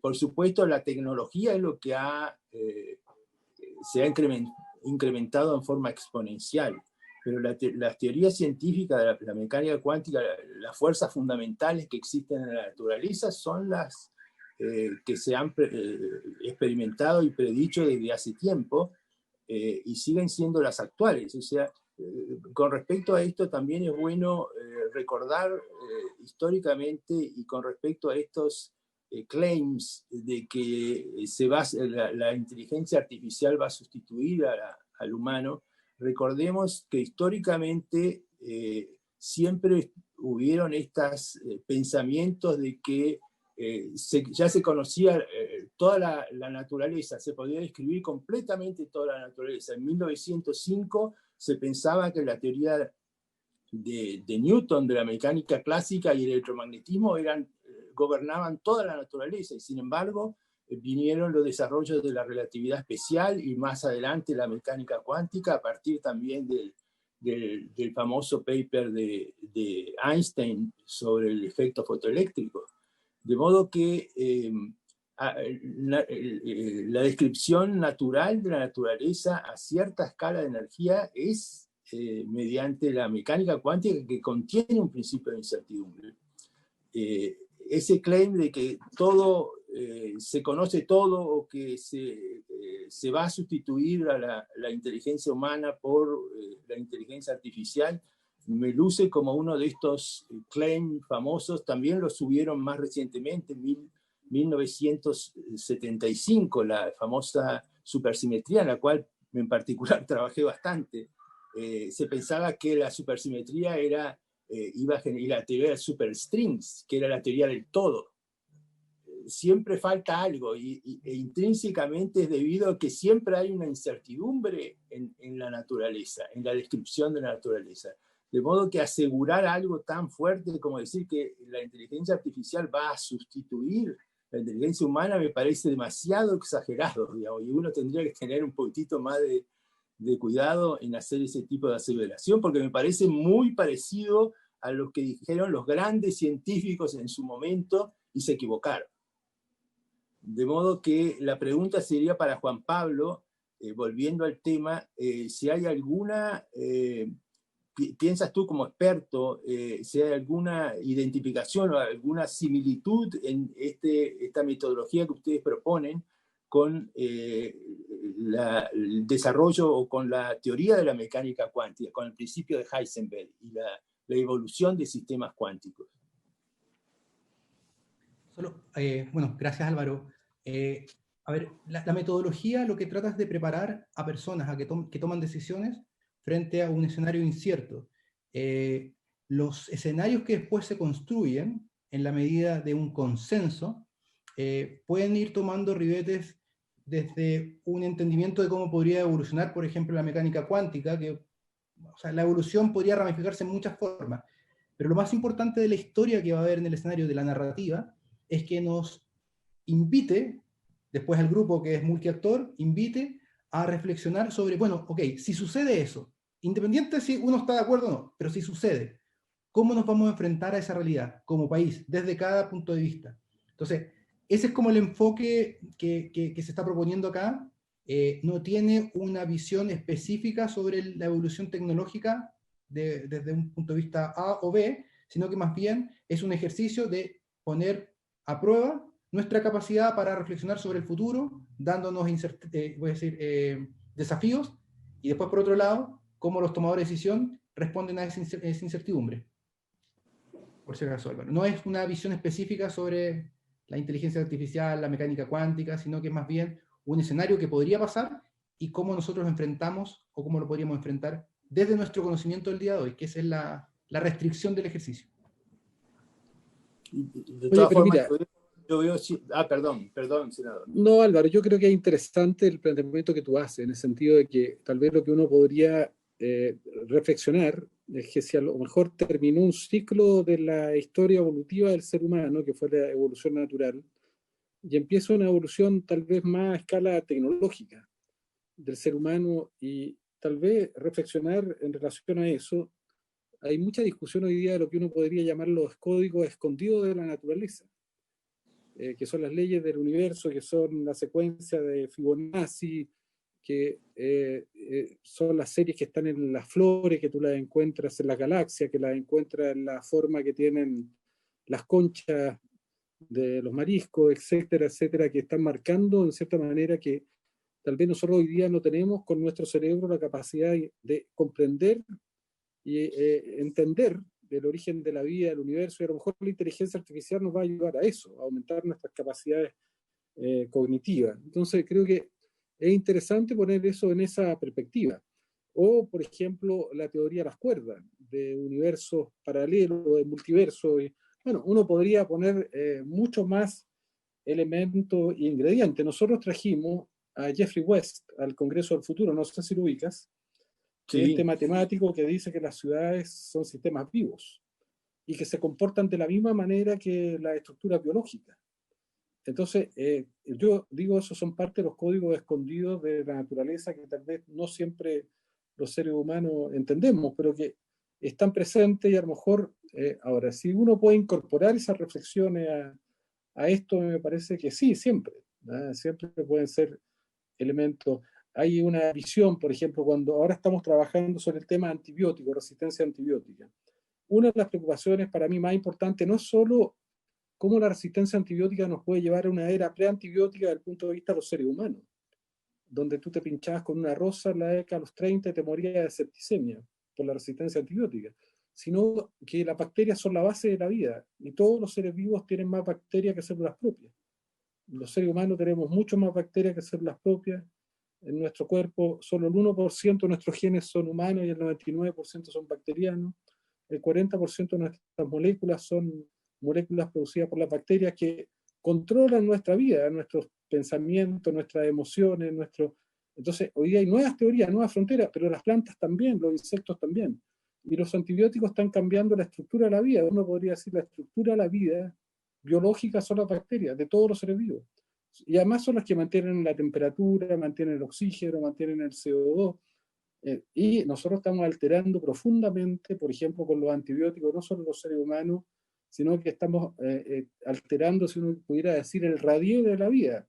Y tal vez las bacterias son, como conjunto, los seres más inteligentes del planeta, el organismo más inteligente del planeta, que mantiene la vida de todos los seres vivos. Entonces, yo creo que hay muchas fronteras, tal vez hay una mirada un poco antropocéntrica, y tal vez también esas visiones filosóficas, éticas, podrían ser parte de estas conversaciones, que yo creo que es parte de la mirada antropocéntrica del ser humano que ha llegado a un punto donde, al mismo tiempo que estamos en la cúspide de la evolución tecnológica, esa evolución tecnológica son también nuestras principales amenazas. Bueno, pero yo creo que esto siempre tiene que ir acompañado de una visión filosófica, ética, no es solo una tecno-conversación. Y para mí la ciencia sin ética, sin filosofía, sin arte, sin belleza, es lo más peligroso que hay. O sea, el peligro de la ciencia es justamente cuando se desvincula de estos otros saberes, cuando se desvincula la ética y la filosofía. Yo creo que esa ciencia es tremendamente peligrosa. Bueno, pero no sé si hay otra palabra. Lo que yo les quería proponer era que a partir de esto, una vez que perfeccionemos este modelo, hagamos la primera experiencia, tomemos un tema y trabajemos todas las universidades, todas, porque esto tiene que ser de todas las universidades, y veamos, hagamos nuestro propio laboratorio, nuestro propio piloto, y lo vamos mejorando para así tomar una segunda experiencia. Ya. Pero lo que es importante es que esto tenga insumos, que tenga propuestas, que tenga instrumentos que nos sirvan para tomar mejores decisiones. O sea, aquí tiene que haber un producto, y este producto tiene que ser algo que le sirva desde a un alcalde o a un grupo de decisores municipales hasta decisores gubernamentales regionales, hasta un gobierno, hasta empresarios, hasta el parlamento, que tengamos la capacidad de ir generando los instrumentos para justamente navegar en esta bruma que es este mundo de incertidumbre. Pero yo digo, nosotros le vamos a poner al Congreso del Futuro como concepto, habitar la incertidumbre. ¿No? ¿Cómo habitamos la incertidumbre? La incertidumbre va a ser creciente, es como la entropía. Los fenómenos disruptivos y exponenciales van a ser crecientes, no van a disminuir. Y nuestro cerebro no está hecho para los procesos tan rápidos. Entonces, vamos a tener que generar instrumentos para fortalecer nuestra capacidad neuronal de habitar y de poder comprender y procesar y gestionar esto. Entonces, bueno, ahora la discusión de Álvaro, traigamos a Nick Bostrom y hacemos una discusión interesante si la inteligencia artificial va a superar. Con mucho gusto, me gustaría mucho. Mira, hay un libro muy interesante de Jean LeCun. Jean LeCun es un francés que trabajó en Canadá y hoy día es el jefe de inteligencia artificial de Facebook. Y fue uno de los creadores del Deep Learning del año 2012, uno de los inventores Y él, que es un computino, o sea, es un súper ingeniero, él piensa, y por eso que es interesante mirarlo, que como la conciencia son procesos emergentes de la complejidad, él piensa que vamos a lograr desarrollar, o en algún momento vaya a tener sistemas neuronales artificiales lo suficientemente complejos. Además, todos son ecuaciones o son funciones matemáticas que van emulando el neocórtex visual. O sea, el Deep Learning finalmente se inspiró en el neocórtex visual. Entonces, hay muchos de estos científicos que piensan que van a tener procesos emergentes de conciencia distinta a la nuestra, pero de conciencia de sí mismo por parte de las máquinas, que se van a dar cuenta que son máquinas. No quiere decir que tengan la conciencia los humanos, pero van a tener niveles de conciencia y de inteligencia integral. Bueno, por eso que yo creo que el problema no es no es si lo creemos o no, el problema cómo preveemos que si eso llega a ocurrir no signifique el fin de lo humano, porque una de las cosas que dice Nick Bostrom es que nosotros no tenemos los tigres enjaulados porque seamos más fuertes, sino porque somos más inteligentes. Y esa relación se podría invertir. Entonces, bueno, pero yo lo dejo abierto como una reflexión, pero cuidado que hay muchos científicos hoy día de muy alto nivel que en esa frontera tienen más bien una visión más bien de que efectivamente puede emerger un proceso de inteligencia propiamente tal y de conciencia y emociones. Yo lo dejo abierto nomás, no tengo una respuesta, pero es parte de lo que debería ser el escenario futuro. Deberíamos hacer un escenario futuro optimista que el ser humano y el humanismo logra vencer a las máquinas. 2, un escenario moderado que no funcionamos con las máquinas, que es lo que plantea Elon Musk. Elon Musk dice, ¿por qué desarrolla Neuralink? Dice, la única manera que tenemos de competir con una superinteligencia es aumentando nuestras capacidades neuronales, o si no la brecha va a ser inalcanzable. Y la tercera, pesimista, emerge una inteligencia, una superinteligencia que es superior a la inteligencia humana. Yo creo que nosotros debiéramos trabajar esos escenarios también. Sería irresponsable no serlo. Porque incluso hay algunos que piensan que en 20 o 30 años más ya podría haber una inteligencia superior. Entonces, hay mucha discusión de qué se hace para prevenir eso. Bueno, yo lo dejo planteado porque son temas que a mí no me parecen que sean temas. Alguien decía, hoy día estamos en el presente. Lo que pasa es que el futuro es tan rápido, la era digital es a la velocidad de la luz. O sea, lo que pasa es que el futuro hoy día es contemporáneo al presente, va pegado. Y eso es un problema para nosotros. Y lo otro es que es un problema que nuestro cerebro no distingue entre el mundo virtual creado por nuestras neuronas, que es la virtualidad biológica, y no distingue con el mundo virtual creado por los algoritmos. Y si tú te metes en una realidad aumentada o te metes en la virtualidad, nuestro cerebro no es capaz de distinguir qué es lo que es uno y qué es lo que es lo otro. Y es muy peligroso porque entonces todas las experiencias y las emociones en el mundo virtual pueden ser experiencias de diseño, diseñadas por algoritmos, diseñadas. Entonces, yo digo, hay muchos temas que son muy interesantes a ver, por eso es que poníamos con Juan Pablo también cuál es el rol del humano, cómo se enfrenta el humano, cómo convive el humano con esta, vamos a ir a una simplificación del humano, si empezamos, el humano deja de tener que aprender idiomas, ya no maneja, ya no toma decisiones, ya a futuro va a tener internet de las cosas, tu refrigerador ni siquiera te va a preguntar qué leche tienes que comprar porque sabe cuál es la leche que tú compras y la va a comprar directamente al algoritmo de ese supermercado que te gusta, ni siquiera, o sea, hay una simplificación del humano y hay muchos trabajos que muestran que en la medida que tú no usas ciertas capacidades se van atrofiando, van desapareciendo, desmecanizándose. Entonces, bueno, hay muchos temas que son apasionantes que los podemos ir poniendo en discusión también. ¿Les parece que podamos hacer una propuesta de un primer tema una vez que tengamos, y ojalá que nos hagan recomendaciones y que esto sea un proceso colaborativo de todas las universidades chilenas y centros que se quieran sumar, más la Academia de Ciencias, y trabajemos juntos, lo podemos hacer hoy día a distancia. Quiero saludar a Nicolás Luca, que es nuestro espía permanente, es nuestro periodista del Mercurio ahí, que en el Cuerpo A hace muy buenos comentarios. ¿Les parece o no? ¿Podemos acordar eso? ¿Yo puedo decir algo, senador? Por supuesto. ¿Quién es? Cecilia Hidalgo. Cecilia, usted siempre. Muchas gracias. En primer lugar, muchas gracias Juan Pablo, excelente presentación. Y yo estoy muy de acuerdo con lo que se ha planteado en varias intervenciones previas, en que no podemos predecir qué es lo que vamos a encontrar a futuro, pero si en algo yo creo que tendríamos que centrarnos como una primera iniciativa, es que yo por lo menos estoy convencida y estoy seguro que muchos de ustedes comparten esta idea, de que si tenemos ahora una verdadera epidemia de obesidad infantil y juvenil, esos jóvenes y niños van a enfrentar, pero de todas maneras, problemas de salud muy importantes en el futuro, y eso no va a cambiar porque tengamos más o menos inteligencia artificial, porque tenemos ahí un problema de salud que sí viene, pero seguro, sea cual sea el futuro que enfrentemos. Así que a mí me parece que ese podría ser un tema muy interesante de abordar. Bueno, incorporemos todos los temas porque también nos pueden sugerir temas.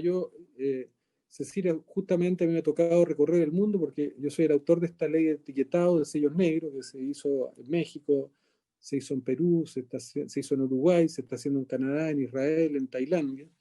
Y yo creo que esa es una pandemia oculta. Tenemos dos pandemias, el coronavirus, pero todos los años mueren 41 millones de personas por consecuencia de la obesidad, es decir, 112.000 personas mueren todos los días.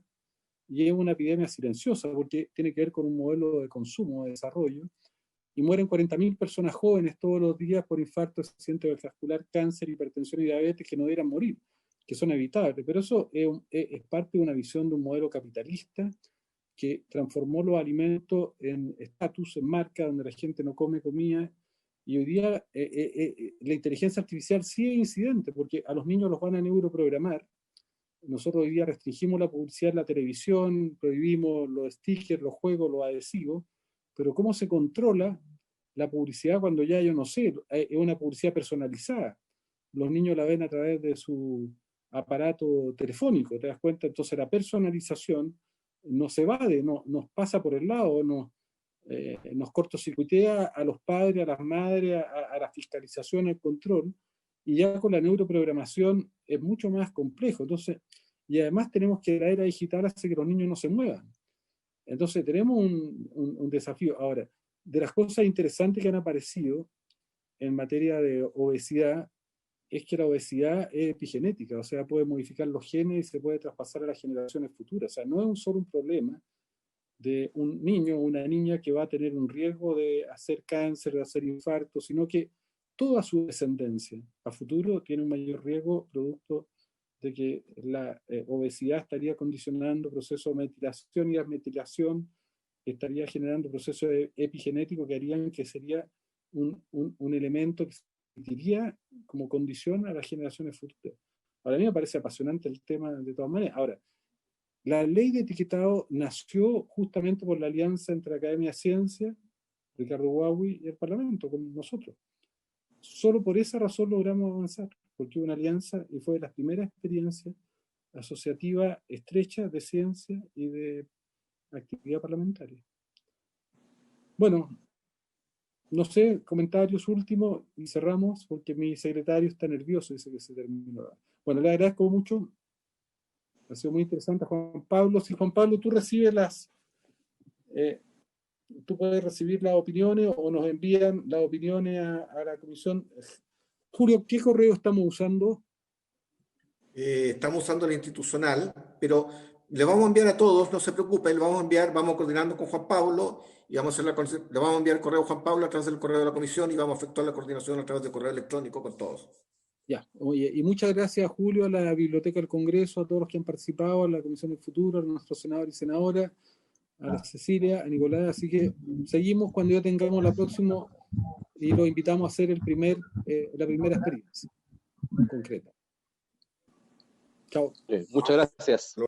Ya, Enio, te llamo después, Enio. Muy bien. Chao, hasta luego. Muchas gracias. Gracias.